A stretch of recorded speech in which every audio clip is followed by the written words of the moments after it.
Oi, pessoal! Bem-vindos ao podcast História no Cinema. E no episódio de hoje a gente vai falar um pouco sobre Getúlio Vargas e Assis Chateaubriand Bandeira, o famoso Chateau, o rei do Brasil. Fala, minha tropa, bom dia a todos. Quem tá falando aqui é o Antônio Gabriel do primeiro ano do ensino médio e eu vou começar falando um pouco sobre Getúlio Vargas. Então vamos lá. Getúlio Vargas foi o presidente da República que mais tempo ocupou o cargo da presidência. Foram um total de 15 anos. Getúlio vinha de uma família de estanceiros, que tinha uma grande influência na política gaúcha. Com essa boa posição na política, Getúlio seguiu os passos de sua família sendo advogado e político.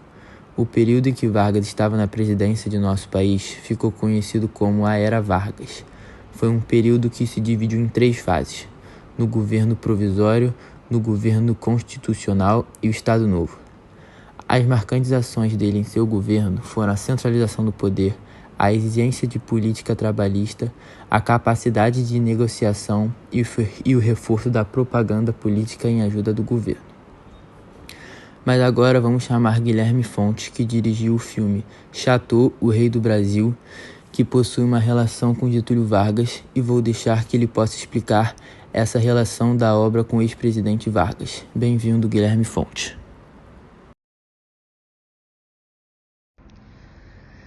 Bom dia a todos, aqui quem fala é a Laura, e saindo um pouco de Vargas, vou ajudar vocês a entender melhor essa história de quem foi o Francisco de Assis Chateaubriand Bandeira de Melo. Bom, Assis Chateaubriand, o Chateau, foi um jornalista e empresário, entre muitas outras coisas. Ele foi uma figura polêmica e controversa, odiado e temido. Já foi acusado de falta de ética por chantagear empresas que não anunciavam em seus veículos e por insultar empresários com mentiras. Seu império teria sido construído com base em interesses e compromissos políticos, incluindo uma proximidade tumultuada com o presidente Getúlio Vargas. Agora que vocês já entenderam um pouco sobre quem foi Assis Chateaubriand e Getúlio Vargas, vamos bater um papo com Guilherme Fontes, um ator que resolveu se arriscar como diretor e produzir o polêmico filme da história de Chateau, o Rei do Brasil. A obra trouxe a Guilherme vários prêmios. Oi, pessoal! Aqui quem fala é a Carolina. Eu tô aqui com o Guilherme Fontes, diretor do filme Chateau, o Rei do Brasil. Tudo bem com você, Guilherme? Tudo certo, boa tarde a todos. Para quem não me conhece, eu me chamo Guilherme Fontes, tenho 54 anos, sou ator, diretor e produtor desde os 14 e aos 27 resolvi me arriscar na carreira de diretor de cinema.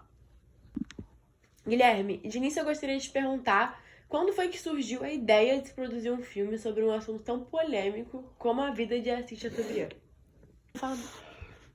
Bom, primeiro a questão de fazer cinema e virar um diretor de cinema, né? Eu me lembro desde criancinha uma paixão muito grande por projeção de cinema. Meu pai projetava cinema nos aniversários. Eu me lembro uma vez criancinha tentando montar uma caixinha de sapato para inventar um projetor de cinema. Então cinema é uma coisa antiga na minha vida. E eu, em determinado momento da carreira, estava muito bem sucedida naquele momento. Eu estava, por acaso, acabando um relacionamento longo. E eu falei, preciso arranjar um desafio maior do que tudo. E aí estava lendo o livro sobre Assis Chateaubriand, o Chateau, o Rei do Brasil, sem até saber exatamente quem se tratava. E fui descobrindo o Brasil através daquela leitura. E aí eu falei, bom, acho que eu encontrei o primeiro filme que eu quero falar. Eu acho que a mídia é uma das coisas mais importantes da nossa vida, a comunicação. E o Chateau, o Assis Chateaubriand, é um tycoon, que a gente chama, um magnata das comunicações, talvez o maior do século passado, junto com Roberto Marinho. Agora que a gente já entendeu um pouco como surgiu a ideia de se produzir um filme, você poderia falar um pouco sobre as dificuldades de trazer às telas de cinemas filmes de histórias reais, ainda mais temas políticos que, querendo ou não, são recentes? Bom, você tocou no ponto mais importante, quer dizer, o Brasil não tem memória, o Brasil vem apagando a própria memória. E eu sempre percebi que nós estávamos carentes de heróis nacionais e etc. E volta e meia há uma tentativa do cinema brasileiro em encontrar esses heróis nacionais, botando eles como personagens principais de seus filmes, histórias principais de seus filmes. Mas a questão do Chateau era um pouco maior, mais profunda. Era o homem da comunicação, um homem responsável pelo desenvolvimento do Brasil, pelo desenvolvimento das artes, pelo crescimento do Brasil enquanto nação. Toda a questão, quando você fala o Brasil tropical, você tem que pensar em Assis Chateaubriand e tudo que ele proporcionou para isso acontecer, desde o início. Todas as rádios que ele tinha e todos os músicos que ele promoveu, todos os autores que ele criou. Praticamente toda uma geração inteira nasceu dentro dos domínios de Assis Chateaubriand. Então a importância dele era muito maior do que simplesmente fazer um primeiro filme. Em função de tudo isso, um Brasil tão atrasado, eu encontrei dezenas, centenas de obstáculos. Muito difíceis de serem transponíveis. Uma vez fui uma reunião para pedir um patrocínio no Banco do Brasil, né, uma entidade do governo, trouxe um cineasta americano para fazer parte da reunião, então estava tudo muito formal, muito importante, e de repente eu virei, o superintendente olha para nós e fala assim, não, nós não queremos contar a história do Brasil. Eu falei, como assim? Não, a história do Brasil não é uma coisa que nos orgulhe. Eu tive que ouvir isso de um funcionário público, superintendente do Banco do Brasil. Foi um banho de geografia, ninguém entendeu nada. Quer dizer, o Brasil e os responsáveis por isso não querendo construir e retratar a história vivida pelo povo brasileiro. Insuportável. Falando um pouquinho mais sobre os personagens, qual foi a sua impressão maior durante as pesquisas e leitura do livro sobre os personagens Getúlio Vargas e Assis Chateaubriand? Bom, você tocou no ponto principal. Uma história jamais pode ser contada sem grandes personagens. E Chateau e Getúlio Vargas foram os principais protagonistas da história do Brasil. Getúlio Vargas governou o país por quase 20 anos, em 2 momentos distintos. Chateau governou e mandou na comunicação por quase 50 anos, desde o início do século XX até início dos anos 60, quando ele teve uma trombose e a chegada do Roberto Marinho em 64. Então, esses são os 2 personagens. E não há poder, não há nenhuma ditadura, não há poder, não há governo se não houver uma comunicação. Essa comunicação pode ser controlada por um governo autoritário, e aí ele financia essa propaganda a seu critério, quer dizer, para que fale só bem dele, ou você tem uma mídia democrática. O Chateau era um anarquista. Então, ele, ao mesmo tempo que chantageava o Getúlio Vargas para obter recursos e patrocínios, por outro lado, ele cutucava o Getúlio em todas as feridas, e ele brincava muito com isso, era um homem muito divertido. Ele apesar de ganhar dinheiro, para forçar, ele ia lá para frente do Palácio do Guanabara e gritava para o Getúlio. Getúlio passeava, tinha uma mania de passear pelo jardim. Então, quando o Getúlio estava passeando todo dia, naquela mesma hora, o Chateau aparecia e gritava: ditador, como é que está? Tudo bem? E aí, ditador? Isso era só um pouco da picardia como era o Chateaubriand. Em seu ponto de vista como pessoa e não como diretor, como era a relação entre esses 2, Vargas e Chateau, juntamente com a população? Então, é exatamente isso. Para complementar um pouco e seguir um pouco o raciocínio da pergunta anterior. Chateau era um homem da comunicação, Getúlio presidente. Sem o Chateau, o Getúlio não era nada. Quando o Getúlio chegou ao poder, ele fez um acordo com o Chateau e o Chateau botou o Getúlio e apoiou todo o governo Getúlio Vargas logo no começo. Mas logo depois o Chateau era tão safado que ele queria mais dinheiro, então ele chantageava o Getúlio Vargas com manchetes, com escândalos, para que o Getúlio desse dinheiro para ele e ele melhorasse o peso das manchetes e que as manchetes fossem mais favoráveis ao Chateau. Há uma grande sociedade entre o presidente e o dono da mídia. O presidente não deixa de ser um cliente para o dono da mídia. E o presidente acha que o dono da mídia nada mais é do que mais um prestador de serviço. Enfim, é uma relação árdua e que volta e meia, e agora a gente tem visto, não é fácil para os governantes a vida com os donos de mídia no seu calcanhar. Só para complementar, em relação à população, Getúlio era amado.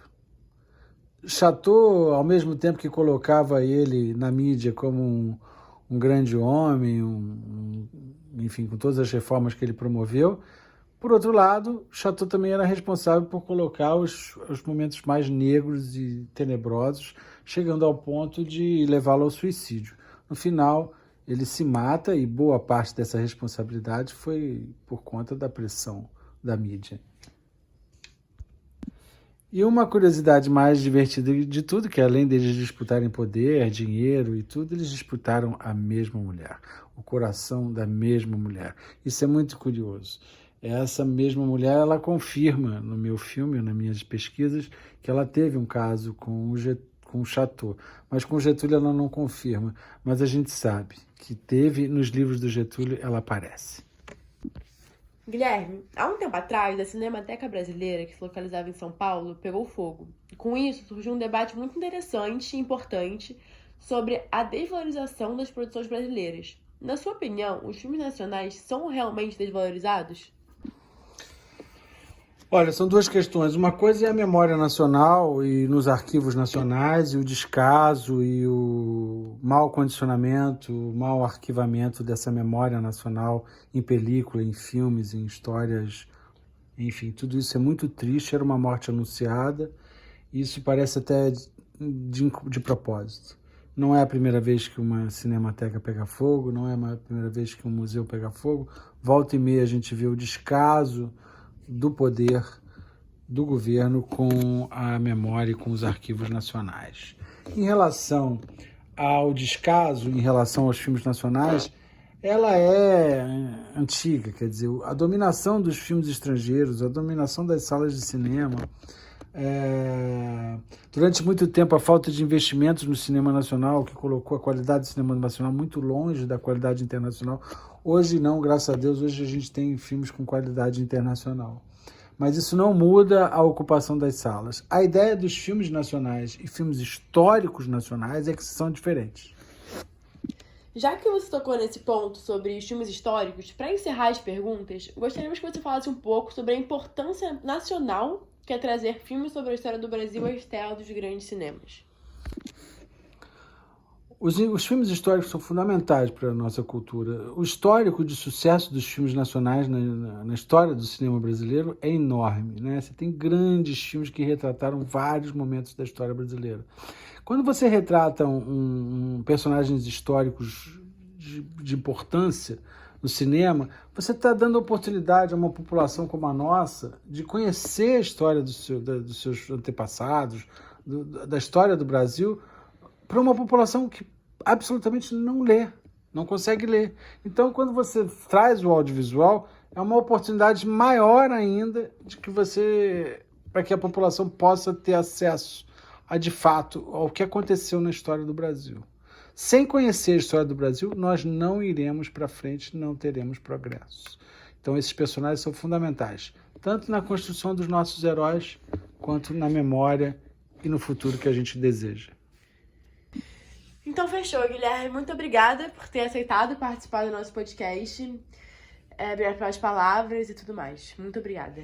Obrigado a vocês, boa sorte, que venham mais filmes históricos, mais filmes nacionais e que a gente possa compreender melhor a alma do povo brasileiro.